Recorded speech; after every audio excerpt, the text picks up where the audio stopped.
Shopify Masters is powered by Shopify, the easiest way to sell online, in person, and anywhere in between. To get an extended 30-day trial, visit shopify.com/masters. One of the best ways that you can grow your email list or grow your social media following is to just align with other brands that are in similar situations as you. Hey, my name is Felix. I'm the host of Shopify Masters. Each week, we learn the keys to success from e-commerce experts and entrepreneurs like you. In this episode, you'll learn how to effectively work with multiple designers at the same time, what does it mean to fail early and fail cheaply, and how to partner with a complementary and similarly sized brand. Today, I'm joined by Amina from Bartaile. Bartaile sells bold travel goods and accessories for those that are going places and was started in 2014 and based out of Houston and Seoul. Welcome, Amina. Hi, Felix. Hi. So tell us a little bit more about your store and what are some of the most popular products that you sell? What is the most popular product that you sell? Well, that's an easy answer, Felix, because we only have one product. But Before we get to that, so Bartaile, we launched it because we think that myself and my business partner, Felicia, we believe that there is a very clear gap and need for functional bags for women that are also attractive. So it's one of those obvious things that we felt personally a need for and tried to fill the gap ourselves by shopping for that kind of product and didn't find it. And then the more we dug into it, the more we asked questions, the more we discussed with our friends or peers, strangers, we found that this was a common issue amongst women. For example, the easiest gap for that is a laptop bag. So most laptop bags are designed by men and for men. At best, you can find a men's laptop bag that's in pink or purple. I don't know who told all men that women want pink or purple bags. We don't, but that's the best you could find. And so that was the first. We have many ideas for products like that, but that was the first one we chose to tackle. And so we decided to move forward. When we decided to launch the business, we decided to just tackle one issue at the time. And so we started with really the laptop bag. And that's what our C12 bag is. So right now we're a single product business. We have multiple SKUs of that same product. It comes in different fabrics. It comes in different colorways. But it's really just a women's chic functional laptop bag that, fits up to a 15-inch laptop, has durable materials. It is convertible. You can wear it as a backpack, a tote, a messenger, a clutch. Has a lot of compartments for cables. Built-in keyring. A lot of thoughtful details that women want, but that they want to look good. And so that's the mission we're setting out to accomplish, is to fill that need. And we've done it so far with one bag, and it's been a lot of fun. And we're excited to come out with new products here in 2017. Yeah, these bags look beautifully designed. I'm a big fan of them. Yeah. So what's your background? Do you have a background in designing products like this? So not at all. So both Felicia and I do not have a consumer product or a design background. Mm-hmm. So this really came from, the inside out, where we felt there was a need, and then we were the problem solvers, but part of solving that problem was finding the talent that could help us solve that problem. And so we decided to go the route of not only hiring a fashion designer by the name of Timo Weiland, who's very talented, but also hiring an industrial designer by the name of Taylor Weldon, who brought in that kind of more technical and understanding of materials and durability and ergonomics. And so we kind of married left and right brains. And we were still, maybe the business minds, the market research minds, the operational minds, and the risk takers, the entrepreneurs. But we didn't have that background. We just saw the problem and sought out to solve it. And part of finding that solution was finding the right talent. Yeah, I'm a big fan of that. I think that's important to note, that you don't need to have deep industry knowledge about a particular problem, about the particular solutions to get into that kind of business. If it's a problem that you're passionate about solving, you don't have to have that kind of knowledge within yourself. You can't go out and find it. Absolutely. Right. So talk to us about that process, though. How did you, when you and your co-founder sat down, her name was Felicia, you said? Yeah, her name is Felicia. And yeah, no, it's interesting you asked about that because now, now sitting where we are, we've been working on this for 3 years. We launched last summer. It took us a year and a half to develop product. And, had we been designers ourselves and experts in the field, the product development stage would have probably been a lot shorter. Mm-hmm. And now it feels all, second nature and intuitive, and we've learned a lot. But at the time when we were starting out, it was challenging. But I mean, it's absolutely doable. Anyone can solve any problem they're dedicated to solving. I'm adamant about that. It's just about surrounding yourselves with the right team and the right people so that you have all the expertise at your fingertips. Mm-hmm. So for us, we knew we wanted to design a bag. So we started out by sourcing designers. So as always, you start with your network, you ask around. At the time, we were in business school at Wharton. So we had kind of a built-in network of people that we can ask around in. And the long story short is we went through many product design iterations with many different designers. I don't remember exactly, but we probably went through 3 or 4 designers before we landed on Timo. And I think that's the main point here is that it's okay to change your mind, or it's okay to iterate, or it's okay to try out different people and different things. I mean, that's all part of the process. And we have to go through that in order to end up where we were. And only later in the design stage did we even understand that there was a need, or recognize that there was a need for a more technical designer, an industrial designer. So all that came as part of the process. So I think the moral here, at least for myself, is that when you jump in, like when you're knee deep, that's when you kind of figure it out, when you're in the trenches. It's like, I bet the plan, I don't even remember what our plan was, but I bet our plan and what ended up happening were 2 completely different things. But the bottom line is we were committed, and we weren't afraid to try different things and work with different people, and not afraid to say, thanks, you tried your best. Here's the payment I promised you. Now we're going to try someone else. I think it's okay to do that, whether it's for web designers or product designers or any talent. It's okay to kind of switch around as long as everyone is, is good on their side of the deal, right? Obviously, as long as everyone gets paid and everyone does that. But I think that's part of the experience until you land on the right talent, the right team member for you. Does that make sense? It does make sense. And I think what you're getting at about how it's okay to move on is a very important point, because a lot of times when you are someone that doesn't have this industry knowledge, you kind of just try to latch on to people that know even a little bit more than you, and you don't want to let go because you don't know if it's the right decision sometimes to let go or not. You kind of want to stick with what you started with. But you mentioned that you guys went through 3 to 4 different designers. So how were you like running small tests with them to determine they're going to be a good fit or not? Like, how did you know that it was time to move on to someone else? Yeah, I mean, it was very much, the minimum viable product concept, right? Where, we engaged different designers at really just the conceptual stage, at saying, and that was the agreement was, hey, throw us your ideas. This is what we want to accomplish. Propose some ideas. We will pay you for those ideas and, whatever, agreement we come to. And if we like the concept, we'll move, maybe 1 or 2 steps forward with you.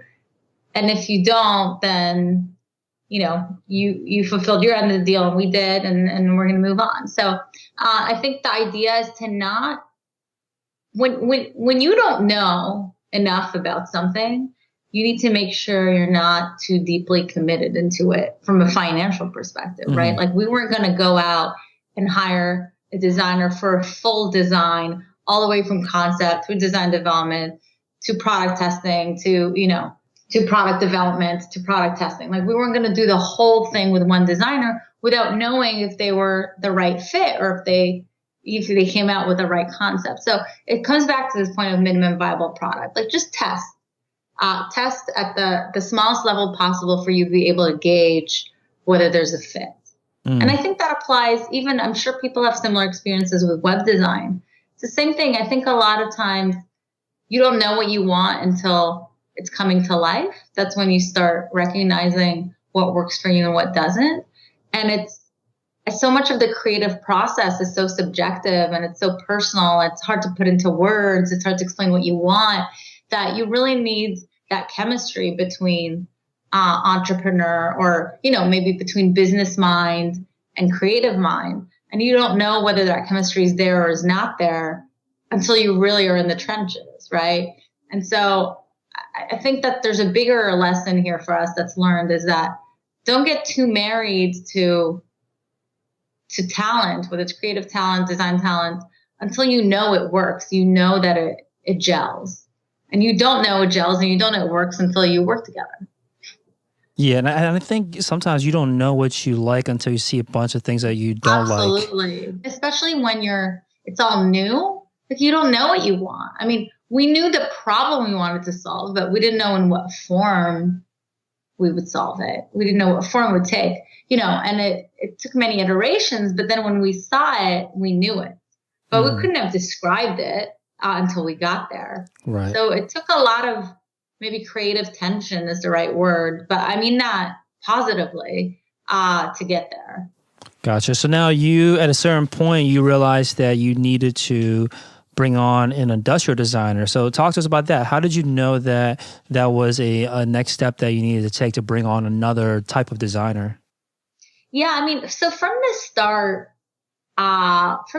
we had this idea that we want our company to be different. We don't want this to be another fashion brand. I mean, I'm a big consumer of fashion. I love it. I wish we could start another fashion brand, but that's not who we are. And it's not where we saw the opportunity. We really wanted this to be, to have, equal parts style and equal parts function. And I think it comes with respecting and acknowledging that there are people that are experts at this, right? That are people that go to school and have entire careers about not how things are designed aesthetically, but how they're designed functionally, right? Like, car designers are good at that. Shoe designers are good at that. Like athletic shoe designers. Like there's an entire industry around this. And we felt that it would be remiss of us to not tap into that. Given that we knew we wanted our brand and our products to go that way, we just sat there at some point, and I don't remember exactly where, but we're like, hey, there's this other world of designers that focuses so much on these specific qualities, and wouldn't it be great to have that kind of thought into our products? And so we just decided to tap into that. I think that just the bottom line is that there's so much talent in the world, and there's so much kind of specialized and even one-off talent. And to the extent you can tap into that and bring that into your business, it just makes your business that much more special. Mm-hmm. Now, how do they work together? How does a fashion designer and an industrial designer, how do they work together? Like, what are they doing, I guess, together? Yeah, it's interesting, right? Because it's a lot of push and pull. It comes back to that creative tension. And I think it was our job as a business people to bridge the gap. Now, the good news is that the aesthetics were already kind of set in stone. And then we hired the industrial designer, and the ask of him was to not compromise the aesthetics, because it's very easy to make something very functional. Mm-hmm. The compromise is that it ends up usually being very ugly, right? Yeah. And so our challenge for him, if you will, was, here's a bag. This is what it's going to look like. Now, make it durable, make it functional, make the laptop easy to slip in and out of, make it easy to convert from backpack to tote to messenger, make it easy to reach into your bag and grab your phone. Like all these, we had a whole list of demands without changing the aesthetic. And so, there were a few a few compromises that had to be made. But I think the bottom line is that we kind of wrote those rules. And had we not, it would have been a lot more collaborative and probably a lot harder to manage. But that's kind of the guideline that we had in our mind, was that we really, that's what will make this product and our future products special, is that we're not compromising on the aesthetics. If not, then we'd go the other way, right? If not, you just make a really functional bag and who cares what it looks like. But there's plenty of those out there. No, that's definitely a challenge, that the whole function and form challenge that any kind of performance or technical apparel, whether it be bags or clothing, encounters. So you mentioned that one of the key roles that you played, or you and your co-founder played, was to set the ground rules that, hey, we already have the aesthetics figured out. We now need a technical designer come in and make these improvements, but don't compromise on the design, at least not much. Other than that, what's your role in all of this? Like when you put the fashion designer and industrial designer together, do you feel like you had to put input into it? Like what's your say in the development of the product or the development of the design? Yeah, I mean, I think for any entrepreneur, your number one role is to have vision, to know where you want to end up, and to guide the team, the people, the work streams, your own work along the way to get there. So it comes back to the whole, like, that's why we were so restless and so kind of unapologetic about all the time and all the iterations it took to make the product, because we knew we would know when we were there, right? We couldn't describe it, but so it's our job as entrepreneurs and all the listeners as entrepreneurs to keep pushing until you're there. And only presumably only or hopefully best when you're there.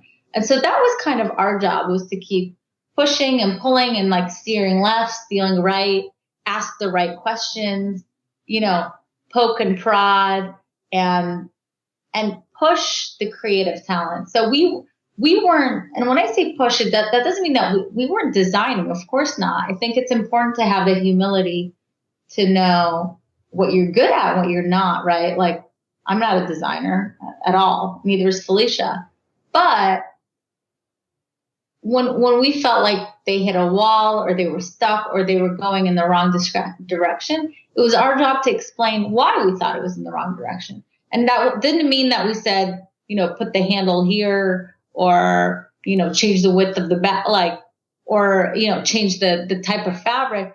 It was more about explaining where we were going. Like, no, this doesn't work.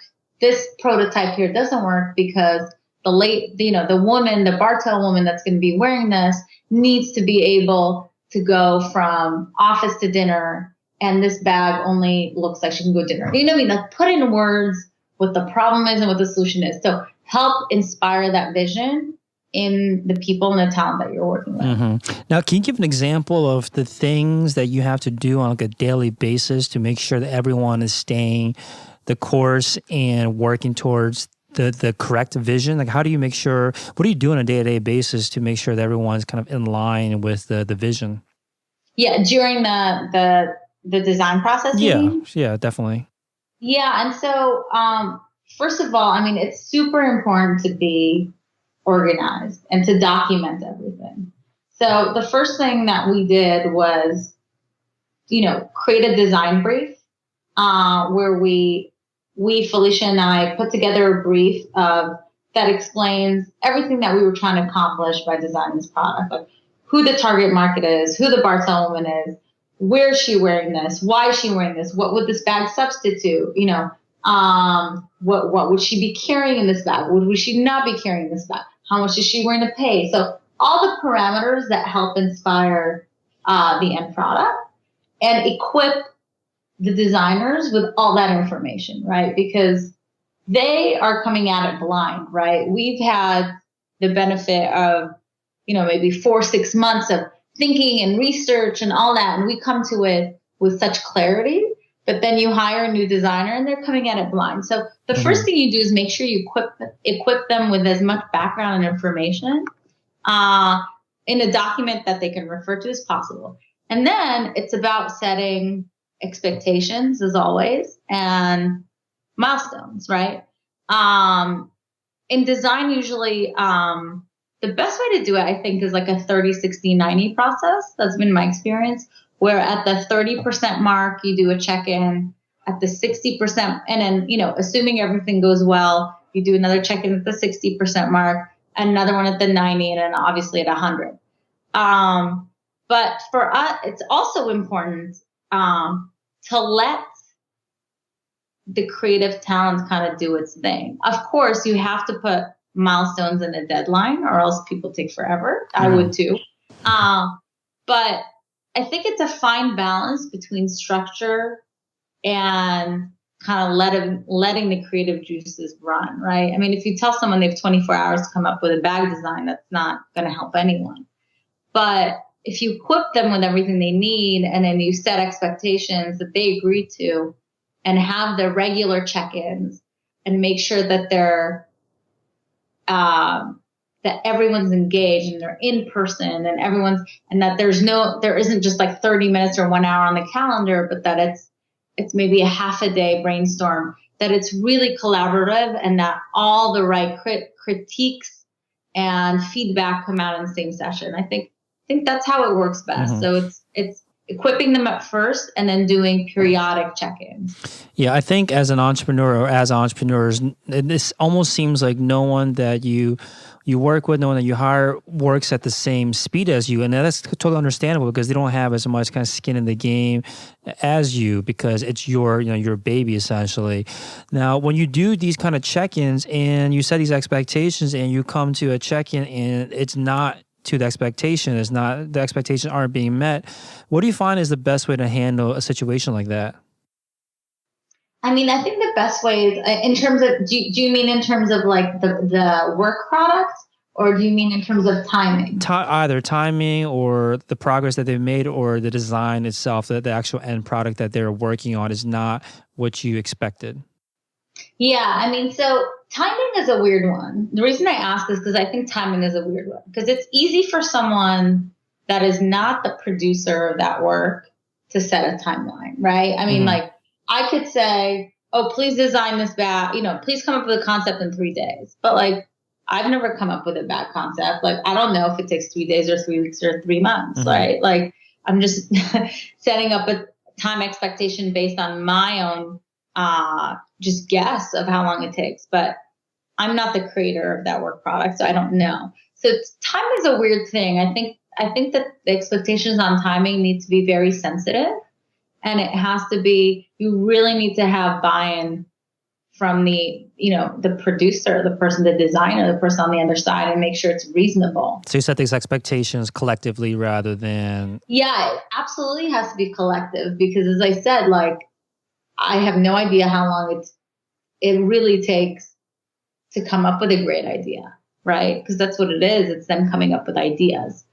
So that's a weird one, right? And like, if the designer doesn't deliver, I would prefer, I mean, think about it this way. When you prefer they take a little longer and come up with kind of the killer concept, as opposed to just throw something together to meet a deadline.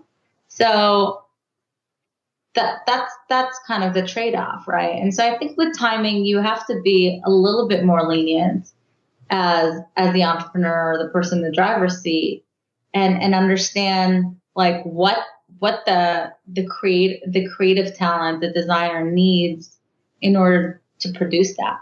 Now, as it relates to the quality of the work product, that's a different story, right? I think those expectations need to be set up front, is knowing exactly what level of detail comes at which stage.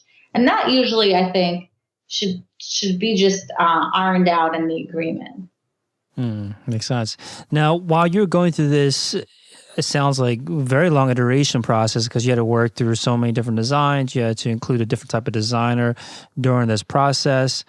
Maybe first tell us, how long did it take? How long did it take from the very beginning of let's start design this product to having the finished design that you're happy with to go to market? So it took us about 12 months to produce the C12 bag, in terms of like from when it was first on our drawing boards to when we came up with a prototype that we loved. 12 months is a long time for a bag. But to contrast that, we're coming up with hopefully two new products this year in 2017. And now that process should be a lot faster. And that's because, for a few reasons. One, we've already sort of developed our brand aesthetic. I think that's the hardest part when you're developing a new product and you're developing your first product, is you're developing more than just a product. You're developing the brand aesthetic. Like, what do you want your look and feel as a brand to be in your products? And so that's why that first one takes so much longer. The next ones are inspired by the first product, if you will. You've already decided, like, are you round edges or are you sharp edges? Are you colorful or are you monotone? Like, though it sounds silly, but there's a lot of these big decisions that you make when you come up with your first product. But all those questions have been answered now. The other thing is, frankly, we found our team, right? Hopefully they elect to work with us again. No, I'm kidding, but I think they will. But we found our team. So assuming they're available, we found the right graphic designer for us and the right industrial designer for us and the right, fashion designer for us. So we don't have to, have all that friction sourcing the team and figuring out how to work with them. Third point is our own learning process. We're asking less silly questions now. I mean, the questions are all good, but, we understand the design process, the product development process. We understand fabrics, materials, stitching, workmanship, all that. We understand so much more. And so we're able to catch issues and improve things a lot faster now. So it's just amazing how quickly you learn and how much knowledge you gain in such a short time. And I think, for anyone listening that's developing product, just embrace the process as it relates to the first one, because that is so important. Your first product will always be sort of the keystone to your brand. I mean, if you think of, Hermes and ties and Havaianas and flip-flops and Longchamp and their tote bags. I mean, there's a lot of brands that have many products, but they all have one cornerstone product. And generally speaking, that cornerstone product was their first one. And it's because a lot of time and effort and love and thought went into that first product, and that became sort of emblematic of their brand. So I would take your time on the first one regardless. Now, once you did have the design completed, what was next? Like, what was the next step? Did you have to get it made? Did you have to start marketing the product? What was the very next step? Yeah, so when I say we officially launched in 2016, now in 2015, we did a pre-order. We ran a pre-order on our website. So we didn't invest in any inventory because we didn't have the funds, but we had samples and we photographed them and we set up our website so that you could, almost like a Kickstarter, you could order bags and we would then produce them and deliver them. So we take a small deposit and we produce the bag and deliver it to you. So that's how we did it. So that did two things, right? It helped us from a cash flow situation, but also allowed us to test demand for our bags. And we were really happy. We did about $30,000 in orders in 4 days. And then we shut it down because we didn't want it to get out of control. We wanted to make sure we had a manageable order size. And that was with, no marketing spend, just email marketing to our lists and on Facebook and all that stuff. So you're building this prior to launching the business, this list, this social media presence. You were doing all of this before the product was ready? Well, actually, no. I have to admit we did a very poor job of that. That was just our own personal email lists and social media. Now, obviously, since then, we've learned the importance of that. And, shortly after that, really started building an email marketing list and, building up our social media. But I think that the pre-order format is a really good way to go. Now, it doesn't work for every product, but it's a great way to go because you allow customers to pre-order at a discount is what it is. So you have to have some incentive for the buyer to take a chance on you, new brand with no product and inventory, right? So we offered, I think, a pretty meaningful discount. I think it was a 30% discount.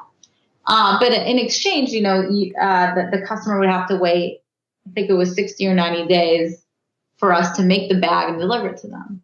And it allows you, so it allows you to gain a small customer base, allows you to manage your cash flow, and it allows you to test, right? So we had different colors, and we were able to test, where demand was the fattest, which colorways, which fabrics.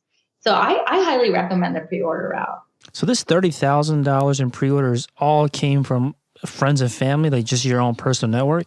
Yeah, well, the funny thing is that it was from our own personal network, but then when we crunched the numbers, 60% of orders came from people we didn't know. So from email addresses that were not in our own personal list. So it was from forwards, right? It was like friends of friends or friends of friends of friends that we didn't know. So I'll say that, like, don't underestimate the power of your own personal network.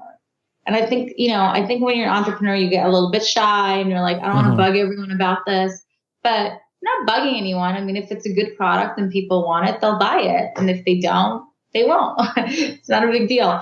But that was a great learning lesson then. And so I think that's a great way to go for anyone else, is do a pre-order with your own list and you'll be surprised how many people show up. Yeah, that's a great approach. That don't be shy, like you're saying, to tap into your own personal network. I think a lot of times people want to chase after that sale of someone that they don't know right off the bat, but don't test the most valuable kind of assets that they have, which is your own personal network. So after this pre-order, the $30,000, you guys had to then go right into manufacturing. What did you need to use those funds for? That's right. So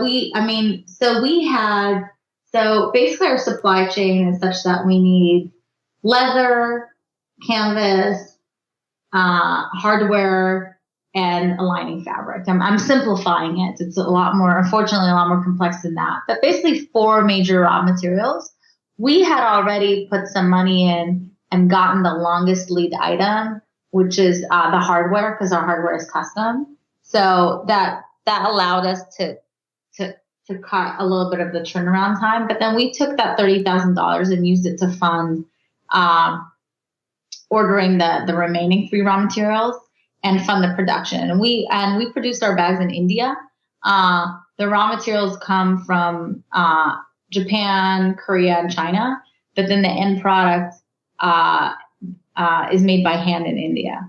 And we had already sourced, prior, if you will, rewind like 3-4 months before the pre-order, we had already spent some time in Asia identifying our factories, our suppliers in our factories. So that was all sorted. So now it was just a matter of executing. And I'll say one thing, you don't really know how manufacturing works until you manufacture something. So that was one of the best.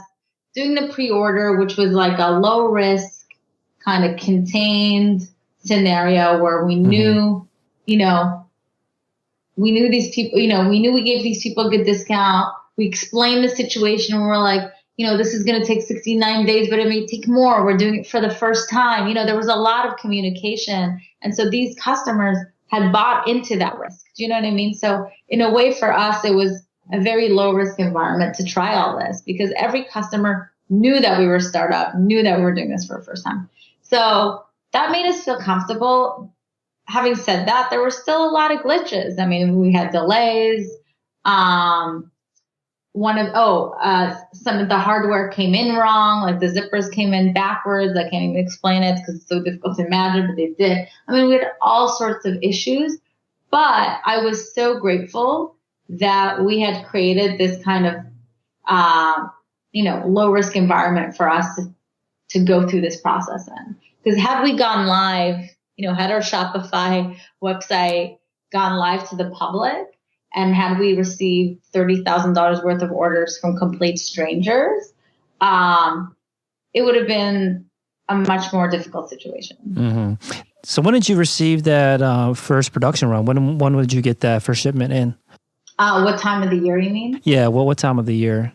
I believe it was, now you're testing my memory, I believe it was spring, summer 2015. Mm-hmm. And then what was the approach from then on? Because you already, tapped your personal network to get those pre-orders.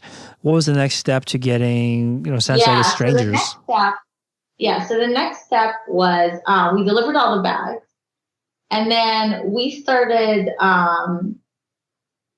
amassing funds, mainly our own funds, and setting up a plan in order to produce a decent batch of inventory to then go live to the public. Okay, so we were just managing our budget and figuring out how much inventory we wanted to invest in, as well as improve our website so that we could go live. In the meantime, we kind of went dark, if you will. Like, we just went internal to try to prepare for a public launch. Now, in the meantime, what happened is we had a little bit of an issue with our bags. It's not our major issue, but the zipper pulls, kind of like the leather piece that's attached to the zipper that you use to slide to pull, that makes the zipper easy to pull, was falling off the bags.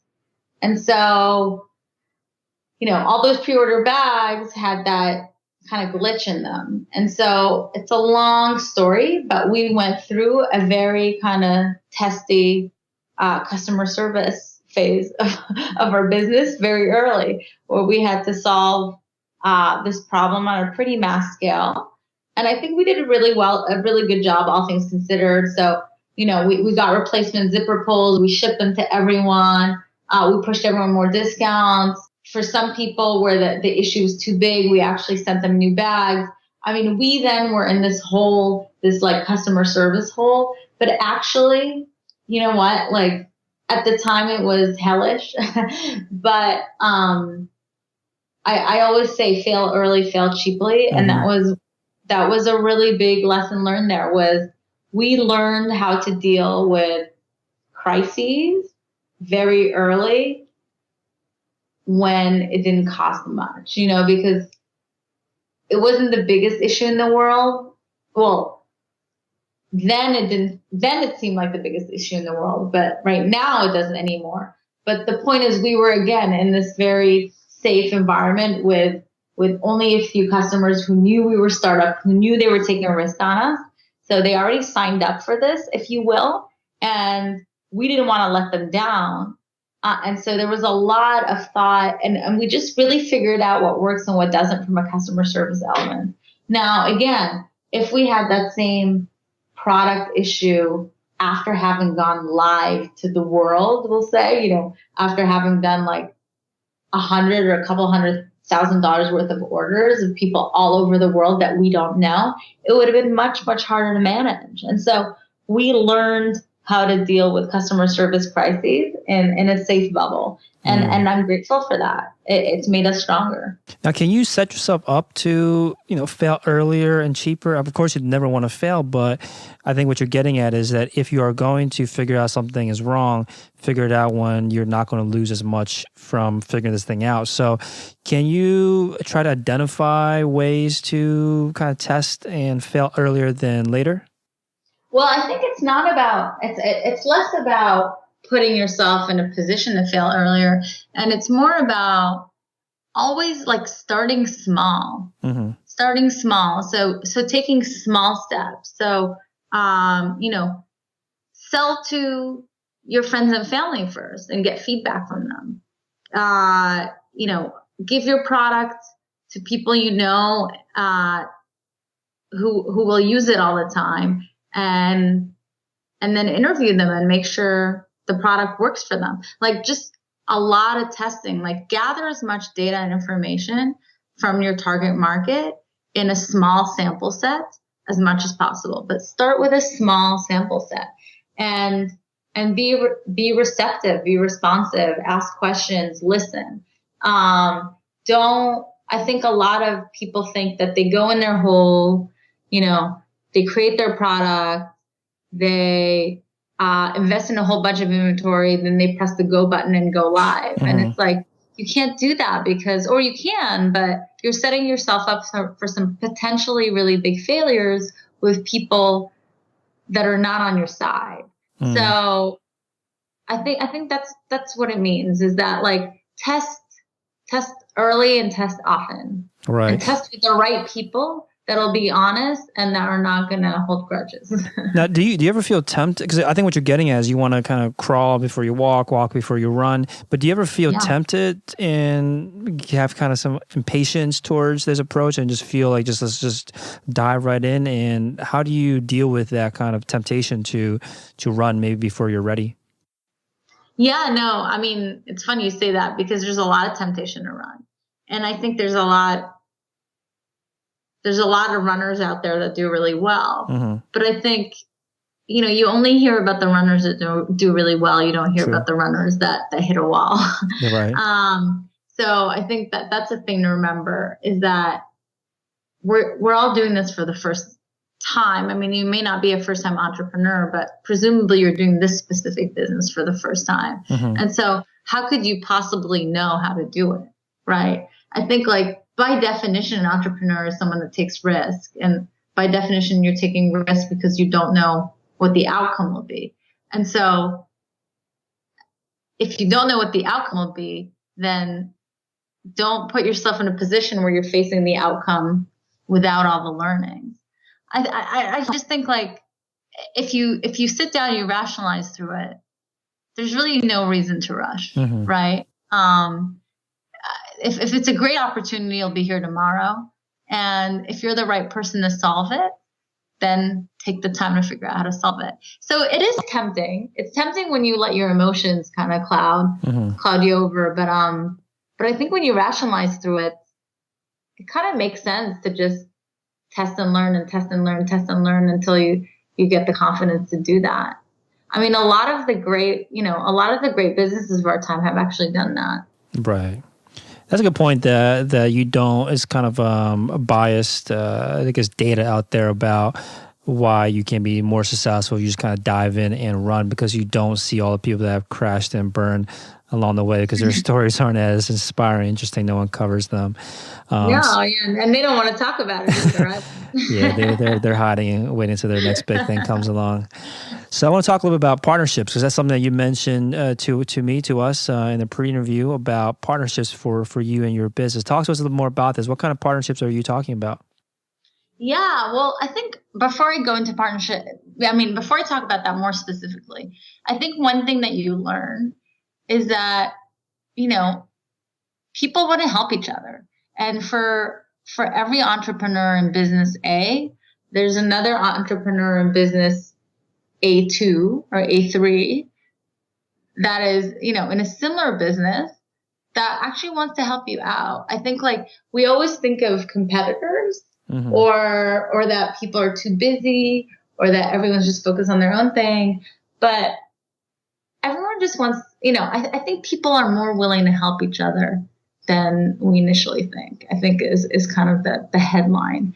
And so, which brings me to partnerships. So one of the best ways that you can grow your email list or grow your social media following is to just align with other brands that are in similar situations as you, and similar situations as in they have similar target markets. Ideally, they don't have competing products. Ideally, they have complementary products, and that are also in a somewhat similar stage where they're willing to put in as much work as you want to. For example, one easy example, and you guys talk about this all the time, is in your podcast, is the sweepstakes, right? Like email marketing sweepstakes, you can get, a handful of like-minded brands who stand for the right things and the same things, and who have a similar target market, to pool their resources together to each donate or put forward a product or a gift certificate or something. And then everyone emails their list and you're offering something. You're saying, sign up and you'll get one product from company A, another product from company B, et cetera, et cetera. And everyone shares a list with each other at the end. And that's win-win. I mean, it's win for the customer. The customer can win something. And if they don't want to win something, they don't sign up. So no big deal there. And everyone's contributing a product, and then everyone gets, the sign-up emails at the end. Those are just easy, simple things. And you'd be surprised how many brands I've emailed cold that I don't know, that I just think are great brands and I love what they're doing.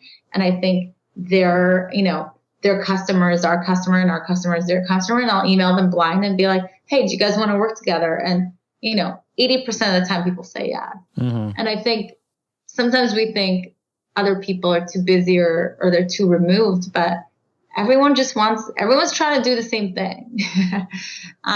So that's like, partnerships are just an easy and frankly just fun way to grow your business. You get to meet people, you get to learn about other brands, you get to learn, and often I'll get on calls with these other brands and we'll exchange notes, like what worked for you, what didn't work for you. I'll tell you what worked for us. Like, oh, this press article worked for me. Like, I'll introduce you to the editor that wrote about us. Hopefully they'll write about you too. Like, it's community is so important, and the more we can help each other, the better off we all are. It's not zero sum at all.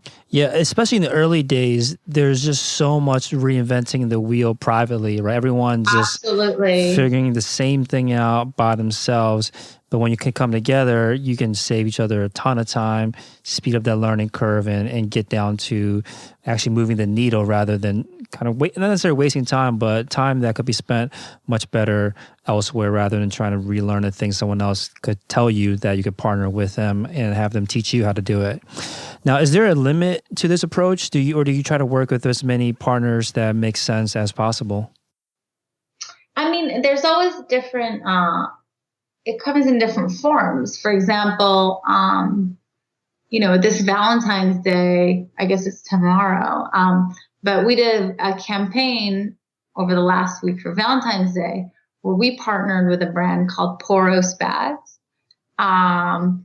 They create functional laptop bags for men. And so I reached out to them and I said, hey, I love your bags. How about for Valentine's Day, we cross-promote, your list is presumably all men. Mine is presumably mostly women, or it is mostly women. And Valentine's Day is when you buy something for the other person, generally. And so I said, how about we, and it's mating season, so we should partner up. So how about we promote your bag to our list as an idea for our customers to purchase for, the men in their lives if they're looking for something, and vice versa. And they said, sure, of course, that sounds great. And so we did that. The campaign went out last week, and that's been great. I mean, like, we acquired customers we probably wouldn't have acquired this soon, and them too. And so it's just like, there's always something, it's always different forms, but always think about, I think the key to a partnership is that it's win-win for both parties. And so always think about what you can offer them first. And sometimes I just write to people and I'm like, this is what we're doing. This is what I can do for you. Is there a way we can work together? And they can then come up. They're like, oh, we can do this or this or this back. And I can choose one, So like, I think it's just, we all have so much to offer. And I think just reaching out to people and saying that you want to work with them and you want to offer something is usually just a small step, and it goes pretty far. Mm-hmm. And are you at the kind of stage where there are a lot of people reaching out to you that are maybe not as far along trying to work together? Because I think that there's this other side of it where once you have some success, there's just so many people that are coming to you for opportunities. How do you decipher which ones make the most sense for your brand versus ones that you might want to, I guess, table for the moment? Yeah, no, I mean, that's interesting. So yeah, we do get a lot of inbound requests from bloggers, from other brands. I think at the end of the day, it's really hard. You can't be everything to everyone. That's generally just a life statement, I think. And it's hard to say no sometimes. But I think the most important thing is to always stay. How do I say it? To always be true to your brand, right? And so to always be a ruthless editor of everything your brand does. And so for me, there's one simple screen, and the screen is, does me associating with this brand, person, blogger, whatever on the other side of this email make sense? It's not about, is it bad, good, blah, blah. It's like, does this make sense? Does it gel? Like, does Bartaile with this next to it make sense? Where do you want to see the brand? Where do you want to see your business be this time next year? What do you want to focus on in this year? So this year we have a couple of very clear focuses. Number one is we want to develop the non-product aspect of our brand a bit more. So we want to be producers of content. We have a newsletter called The Fine Grind, which has about 40 or so thousand subscribers right now. We want to grow that.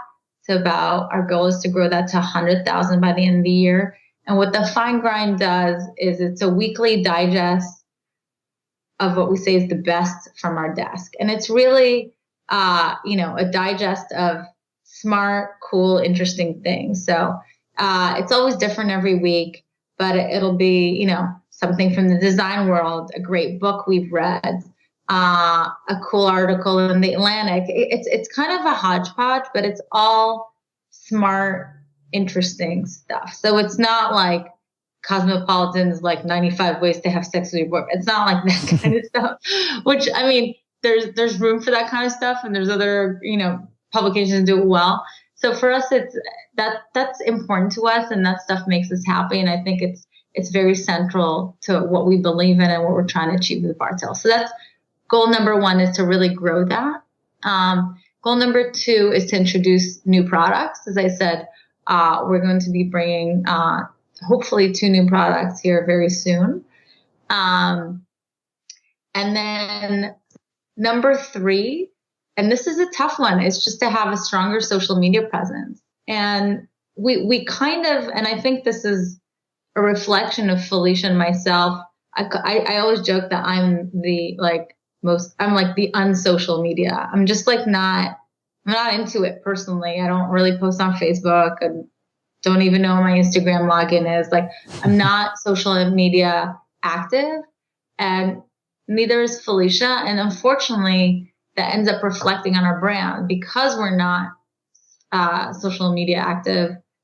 We end up don't putting that much effort, time, and thought into Bartaile social media. But that needs to change this year, because I can see how it's working for other companies, and there's no reason we can't make it work for us, but we're not putting the time and thought into it. Yeah, I mean, you would fool me. I'm looking at the Instagram now, and I really love the photos that you guys have posted. Lots of great colors, and I can see, yeah, a nice little theme going on with it. So maybe this podcast would get some people over to Bartaile's social media accounts to get you guys kicking that off. So Thank you. Yeah, so Bartaile.com. That's BARTAILE.com is a website. It looks like social media is all very similar. Bartaile spelled the same way.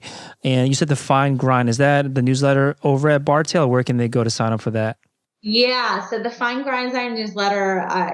Everyone should sign up for it. It really, I mean, I'm obviously biased, but it's really special. And the way you sign up for it is just on our website. If you go on our website, if you scroll down, you can sign up for it. And actually, when there's a pop-up that comes up for a discount code when you get on our website, that also enters you into the newsletter. Awesome. Thank you so much for your time, Amina.